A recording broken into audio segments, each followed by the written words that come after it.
you're like most people, you probably jotted down some financial resolutions for the new year, but how might you go about sticking with them and actually succeeding? Well, here to talk with me about this is CJ Miller from Sensible Money. CJ, welcome. Hi, Bob. Great to be back with you. Great to have you here. And it's a question we get a lot from folks that they've written down their resolutions and lo and behold, the year goes by and they're rewriting the very same ones the next year. How do people stick with them?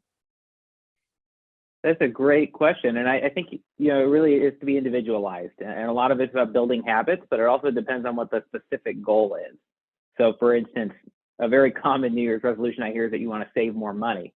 Well, if you're treating it like you're just going to have some leftover money and you're just going to store it instead of spending it, you might not be that successful. Whereas if you're setting a specific goal, like you want to fill up your emergency fund by the end of the year, or you want to max out your 401k, then you can start actually taking steps on a regular basis to achieve that goal and make it a habit to save more money instead of just relying on it happening kind of as an afterthought. Right. So in addition to making it a habit, making it automatic helps as well. Absolutely. It's out of sight, out of mind. And so, that's why 401k contributions work so well, because once you're enrolled, you don't even see that money hit your bank account, but you can do that with other accounts as well. So I use the example of the emergency fund. What a lot of people will do is set up an account, sometimes even at a separate bank than where their checking account is. And they have an automatic transfer. And the day after their paycheck hits, they have, X amount going to that savings account where it's out of sight, out of mind for that emergency fund. Right. So I imagine if folks aren't paying themselves first, right? Pay yourself first. That would be one thing to do to make sure that you do save more money if that's your resolution. Absolutely. And paying yourself first really is the concept of treating yourself as if you're your own liability or credit holder in a way. And so instead of paying off all of your other bills and buying groceries, and then paying yourself at the end of the month, you want to pay yourself right away, right when you get paid first, so that that money is accounted for. And that really stops the temptation of extra spending, down the line throughout the month. Right. And what about if someone were to get a salary increase and also had designs on increasing their savings rate? Any thoughts about that? Absolutely. And I think this is one of the biggest missed opportunities for many people as they're accumulating wealth, because oftentimes they will get raises regularly, especially in an inflationary environment. People up and down the wage ladder are getting raises, some for the very first time in a long time, and they can be substantial. And so what they'll do is right now they're saving 10%, and they say, I want to save more money this year, and then they get a raise. And well, if you stick with saving 10%, in a way, you've already saved more money just by the basic math of it.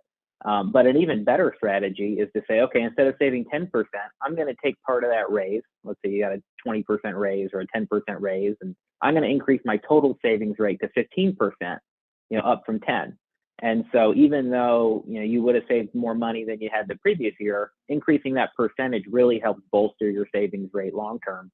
And it'll still feel like you got a raise in that situation, because, your net pay will still go up even if you increase that savings rate a little bit. Right. So in addition to saving more, sometimes folks want to spend less in the new year. Yeah, it's really two sides of the same coin. But some people are really already avid savers, but they're looking at their budget and saying, well, how can I spend less money? And for a lot of people, psychologically, that's where they feel their guilt come in. People, when they think about New Year's resolutions, a lot of the time it's things they don't feel so good about, like, losing weight or going to the gym more. For financial, that's spending. And so really people need to start by tracking what their spending is, because a lot of the time you don't really realize how much is going out, or what those itemized categories are in aggregate, because you're kind of just feeling out what you're spending on a regular basis. So there are a ton of great apps, and I recommend, before anybody focus on creating a budget and reducing their spending, they need to understand what they're currently spending on. So Mint is a great free app from Intuit, the company that's TurboTax. My wife and I use You Need a Budget, which is a paid subscription software. It's not tremendously expensive, but you can get really detailed if you're kind of a financial geek like me. So we use that to track our spending, and it makes it really easy to reset our budget for the new year. Yeah. So you talk about reducing lifestyle expenses first, and there's something called the big rock items. What's that? Great question. So you'll read online, a lot of people will say, well, if you stop spending $5 on a Starbucks coffee, cut that stuff out first and you'll see a huge bolster in your savings rate. But really, for most people, when you look at what's actually contributing to the amount of money you're spending, the restaurant spending, the excess coffees, the little things don't actually move the needle as much as you'd think. And really what can help you increase your spending is you look at your overall major lifestyle expenses, things like your rent, your automobile. Some people will lease a car, and then when the lease is up, they want to go get a nicer car because they've gotten a raise. Or if you have a car payment, as that starts to come due, you want to go out and buy another new car, because that payment frees up. But really, if you can take those big rock items and say, okay, how do I optimize what I'm spending there to minimize the impact of that, you'll see a really big decline in the amount of money you're spending on a regular basis. So in the example of an automobile, if you cut your lease by $100 or $150 when it comes due, or if you don't buy another new car for a few years, assuming yours is still able to drive, you're going to save a few $1,000s a year on those two items. And that's a lot more than, a $5 cup of coffee. Right. So what about, you talked about emergency funds a second ago. Planning for unexpected and one-time expenses is important when you think about saving money as well, or spending less money. So if you want to spend less money on a regular basis, usually what falls through are the things that you're not thinking of, the spending blind spots. And they'll happen kind of at random times throughout the year. So think like a home repair, or a medical bill.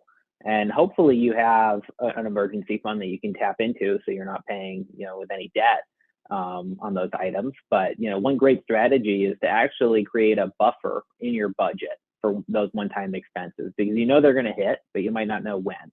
So maybe that's a few $100s a month that you set aside, and then when they come due, you've got that pot of money that you counted on. Another common way to do it would be to take your base living expenses, so the things that you spend on groceries and your home essentials and bathroom products and things like that, and round up by 10 or 15 or even 20%. Because a lot of the time when you start tracking your spending, if you haven't before, what you find is this miscellaneous category, and that tends to start to add up over and over again with all the little things that you buy that you don't ever think about. And so creating a buffer will really help you manage that and make sure you're still achieving your goals without it being a big surprise. Right. So the big resolution that I often hear is, I'd like to pay down my debt. Talk about that. Yeah, well, I advise people all the time that, as far as a New Year's resolution goes, paying down debt may be a good one, or it may be a bad resolution to have in the first place.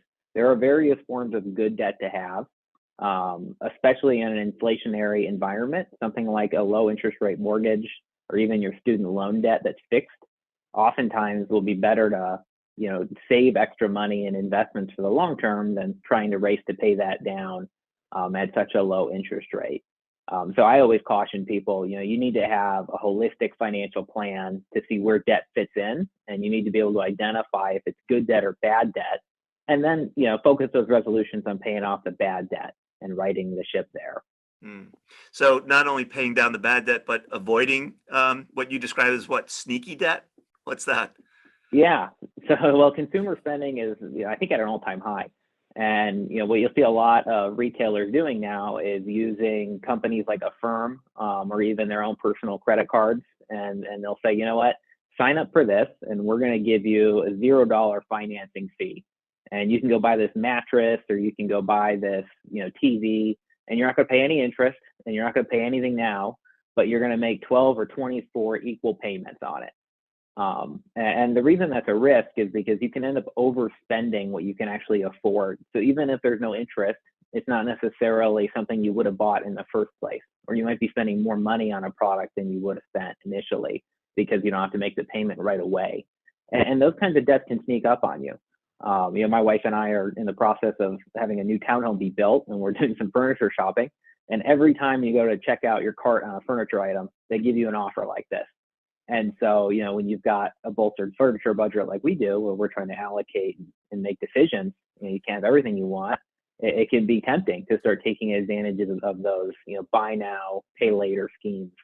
And occasionally they work out, but, for a lot of people, it can be dangerous if you're not really disciplined. Right. And what about if you do have high interest debt? What do you recommend there? Well, that takes some patience and discipline. Again, back to the holistic plan. If you have high interest rate debt or you feel like you're drowning, you really need to have a debt management strategy that you follow on a regular basis. In a way, it needs to be more than a New Year's resolution. And so I would definitely advise, if you feel like that, to seek a qualified professional. But in the short term, there are some tactics you can employ, like a balance transfer opportunity. So a lot of credit cards will say, sign up, and in the first 12 or 15 months, you can transfer some of your existing credit card balance to us, and we'll charge zero interest. Well, that's kind of a no-brainer in most cases. And so, taking advantage of those is a great opportunity.